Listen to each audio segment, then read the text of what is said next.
للمزيد من التفاصيل ينضم إلينا عبر سكايب رئيس تحرير الشؤون العربية في جريدة الجمهورية المصرية الأستاذ صلاح مرسي. أهلا وسهلا بحضرتك معنا. اهلا وسهلا بحضرتك يا فندم.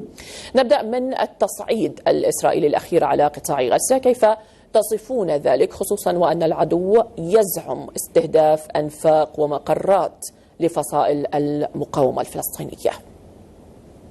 منذ البداية، منذ 7 أكتوبر وبداية عملية طوفان الأقصى التي قامت بها الفصائل الفلسطينية، فصائل المقاومة الفلسطينية بقيادة طبعا حركة حماس، أعلنت إسرائيل ومن ورائها الولايات المتحدة الأمريكية بأنها سوف تقوم بعملية غزو بري لقطاع غزة من أجل القضاء على كل الفصائل المسلحة الفلسطينية الموجودة في قطاع غزة.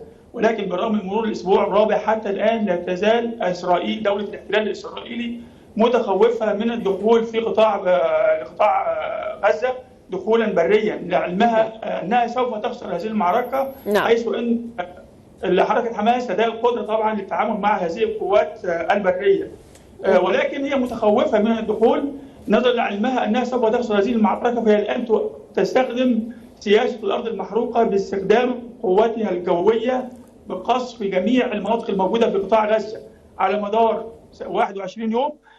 الضربات الجوية الإسرائيلية لم تتوقف نهائيا باستخدام القنابل والصواريخ والطائرات، لعلمها أنها سوف تمهد الأرض للدخول البري، ولكنها عملت محاولتين، محاولة كانت أمس ومحاولة قبلها بيوم. طيب هو تستخدم عملية نبض، عملية. طيب أستاذ صلاح، ماذا عن قطع الاتصالات والإنترنت عن قطاع غزة؟ هل يسعى الاحتلال إلى التستر على جرائمه من خلال عزل غزة عن العالم؟ طبعا ليه هدفين من قطع الاتصالات. الهدف الأول هو قطع الاتصالات ما بين الفصائل الفلسطينية أو القوات المقاومة الموجودة في القطاع. هو أراد طلب الموجودة داخل القطاع أو محاولة قتل وإبادة الشعب الفلسطيني في قطاع غزة حتى لا يرى العالم آثار هذه الجريمة النكراء، بدليل أنه بالأمس حتى اليوم لم نرى إلا صورا قليلة جدا جدا نتيجة الضربات الجوية التي استمرت بالأمس كان هناك ضربات من كل الجهات، بري وبحري وجوي، على قطاع غزة، والجميع شاهد هذه الصور على الشاشات بالأمس. ولكن حتى الآن لم تظهر الصور الحقيقية لهذه الضربات القوية التي استخدمتها إسرائيل بالأمس. بالطبع هي تريد أن تغطي على هذه الجريمة، ولكنها حتما ستظهر من الرأي العام العالمي. طيب، الأمم المتحدة تبنت قرارا يدعو إلى هدنة إنسانية فورية في قطاع غزة، طبعا بعد تصويت 120 دولة لصالح القرار. ما هي إمكانية تنفيذ هذا القرار خصوصا وأن إسرائيل ترفض الهدنة؟ الصوت بعيد جدا، مش سامع حضرتك. إذا كنت تسمعني أستاذ صلاح، قلت أنه الأمم المتحدة تبنت قرار يدعو إلى هدنة إنسانية فورية في قطاع غزة بعد تصويت 120 دولة لصالح هذا القرار. ما هي إمكانية تنفيذ هذا القرار وإسرائيل ترفض الهدنة من الأساس؟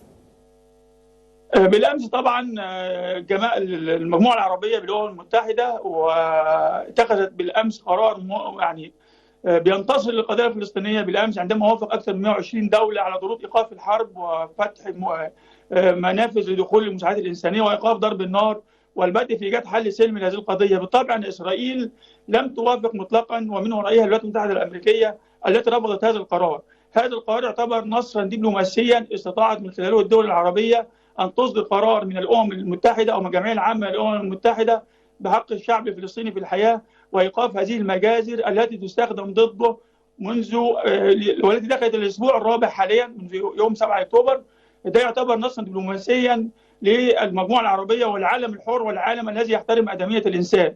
ولكن التنفيذ أنه سوف لم يكن بالطريقة السهلة لإيقاف إسرائيل عن هذه الإبادة التي تستخدمها ضد الشعب الفلسطيني. إسرائيل لن تتوقف إلا إذا ضغطت عليها الولايات المتحدة الأمريكية.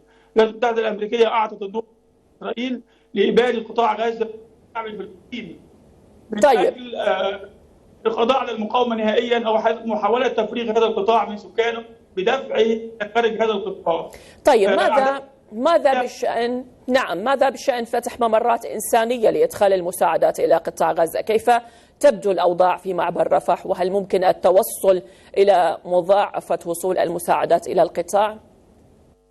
هو حتى الآن المعبر رفح يعتبر اليوم السابع تقريبا على دخول المساعدات الإنسانية، والتي تمت بالضغط من قبل مصر والدول العربية المجاورة لإسرائيل وجميع الدول العربية عبر الاتفاق المؤتمر السلام الذي عقد في مصر، وبالتنسيق طبعا مع أمين عام الأمم المتحدة الذي يتخذ موقف إيجابيا جدا جدا من القضية الفلسطينية ويتعاطف مع الشعب الفلسطيني، ويستطاع ومنذ دخول أول قافلة إنسانية لقطاع غزة أعتقد أنه لم تتوقف مطلقا عملية الدعم ودخول المساعدات الإنسانية، ولكن هذه المساعدات الإنسانية غير كافية بالمرة لاحتياجات قطاع يعيش فيه أكثر من 2 مليون نسمة. هذه الكميات التي يتم إدخالها المساعدات الإنسانية سواء كانت غذائية أو أدوية طبعا هي غير كافية، ولكنها يعني هي أفضل من غلق المنافذ نهائيا، ونخشى من الأيام القادمة أن تقوم إسرائيل بقصف معبر رفح، خاصة أنها لديها الضوء الأخضر لضرب وإبادة الشعب الفلسطيني كما رأينا وراء الجميع على عملية الضرب والقتل التي تتم ضد الشعب الفلسطيني في قطاع غزة. نعم، رئيس تحرير الشؤون العربية في جريدة الجمهورية المصرية صلاح مرسي، شكرا جزيلا لحضرتك.